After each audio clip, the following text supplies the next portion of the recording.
I so wish I could send you my canvases, but all of them are under lock and key, guarded by police and keepers. And don't try to release me. The truth is, a certain number of people, well, more than 80, addressed a petition to the mayor describing me as a man not fit to be at liberty, or something like that. The commissioner of police gave the order to shut me up.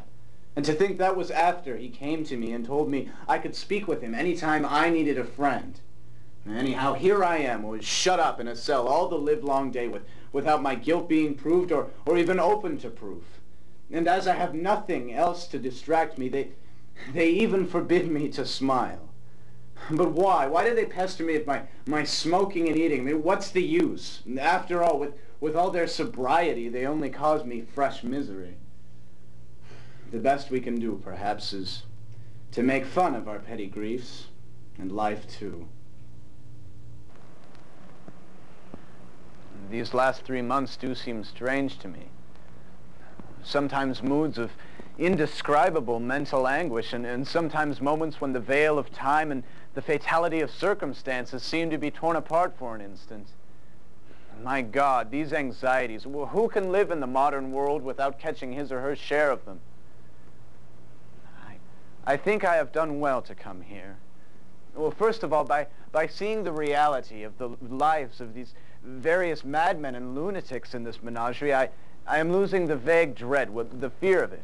And little by little I can come to look upon madness as a disease like any other. Well, the curtains here at the asylum, probably relics of some rich and ruined deceased, are pale roses, brightened by slight touches of blood red. Pretty in design. Through the iron-barred window I can see a square field of wheat, above which I see the morning sun rising in all its glory. The food here at the asylum is so-so.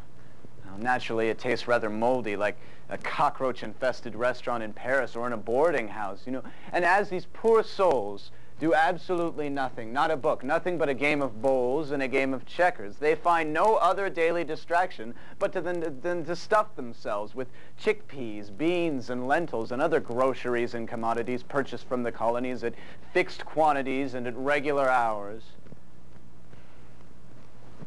As the digestion of these commodities offer certain difficulties, they fill their days in a manner as inoffensive as it is cheap.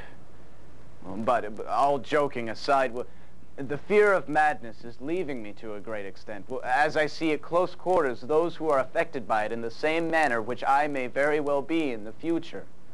Now, formerly I felt an aversion to these creatures, and it was a harrowing thought to reflect that so many of our profession have ended like this. There are some who howl and rave continually. You know, there is a great friendship among them. They say that we must put up with others so that others will put up with us. Well, and among ourselves, we understand each other very well. Well, for instance, there is one of them who I can sometimes chat with. Well, he can only answer in incoherent sounds because, well, he is not afraid of me. The room where we stay on wet days is much like a third-class waiting room in some stagnant village. Well, the more so as there are these distinguished lunatics who always wear spectacles and a hat and a traveling cloak, a cane, almost like a watering place, and they represent the passengers. I gather from others that during their attacks they have heard the same strange sounds and voices as I did, and in their eyes too things seem to be changing. And this lessens the horror which I had retained at first of the attack which I have had, and which, when it comes on you unawares, cannot but frighten you beyond measure. Once you know that it is part of the disease, well, you take it like anything else. If I had not seen lunatics close up, I should not have been able to keep from dwelling on it constantly. For the anguish and suffering are no joke once you are caught by an attack.